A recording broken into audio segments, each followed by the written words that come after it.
paint the chair, I used oil paint and terps and a wide paintbrush, and I just applied it from the bottom and the top downwards. I diluted the paint a little bit initially with a bit of terps to give a bit of colouring to the sanded wood, and you'll see that I use a bit of an old cloth, just sort of wipe it off a bit so it doesn't sink too deeply into the wood grain. After I've done that, I start to apply a darker amount of paint to the top and bottom, so I've got that sort of gradient view or look that goes from the top and the bottom to a sort of lighter colour in the middle. And I just use the rag to sort of wipe generally downward or upwards to sort of blend the paint back towards the edges of the up and the down part.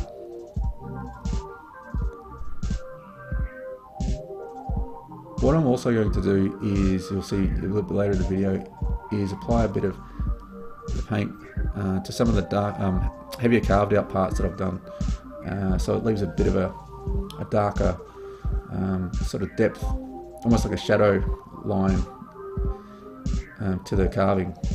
So we'll give it a bit more depth, and use a smaller brush to do that so I can get into the details.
Here I use a chisel to sort of slightly scrape off a little bit of the wood, so I've got a bit of a lighter colour beneath the stain that I've been doing with the paint, and because it's a white sort of timber below, it does come out sort of like a whitish colour, and it accentuates parts of the design.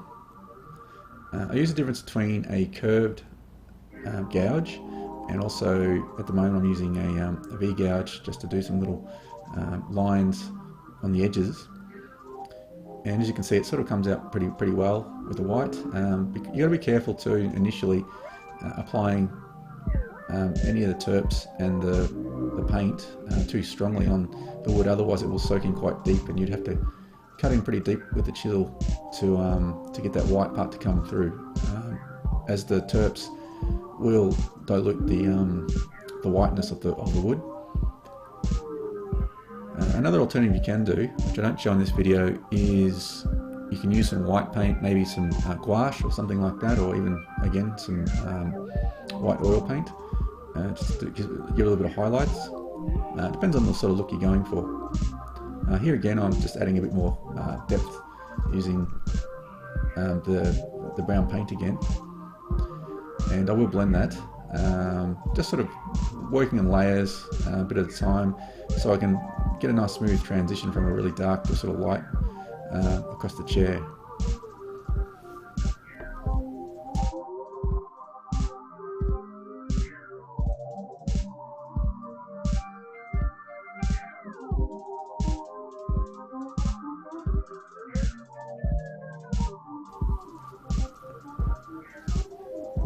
Again, I'm just using a bit of a rag, paper towel actually, is what I'm using. You could use a rag or anything like that.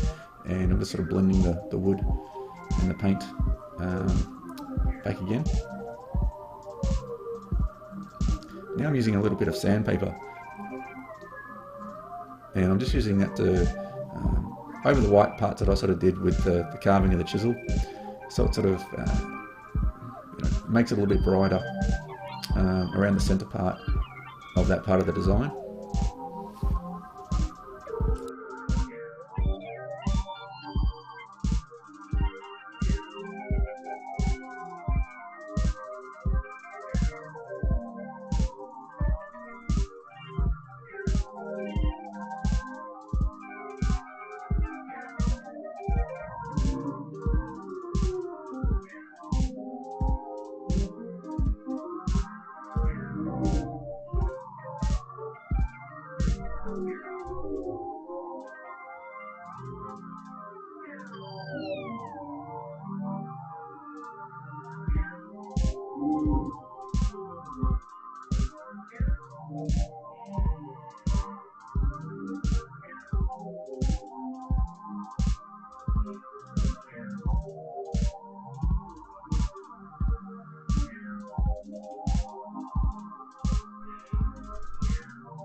Here I'm using the V gouge or V tool again, and I'm just doing some horizontal lines, just to add a bit of extra texture to that around the chair.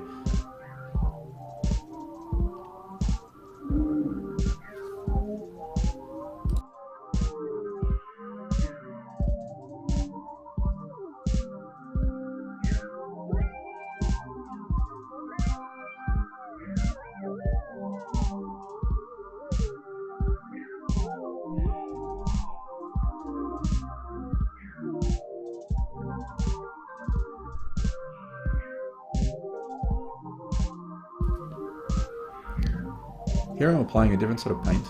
This is some sort of gold leaf paint that I found around Christmas time actually, in an art store. I've never used it before, and in the sunlight it actually looks pretty good. One coat though seems to be not enough, it's a bit wishy-washy, so I'll probably apply some more coats.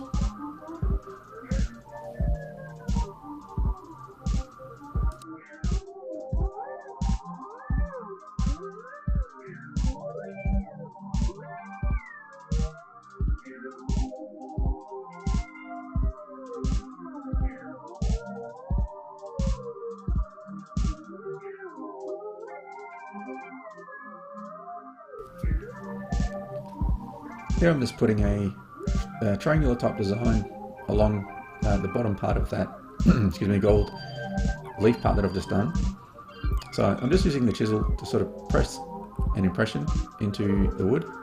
Be careful when you do this that you don't slip, because chisels are pretty sharp usually, and you cut yourself pretty easily. Once I've done that, I'm just going around now and just taking out a little bit of the wood slithers. And as you can see, because I've already painted the wood, and now I'm taking out those little slithers, you can actually see the white of the wood coming through as well. So you can really see the triangular shaped design stand out.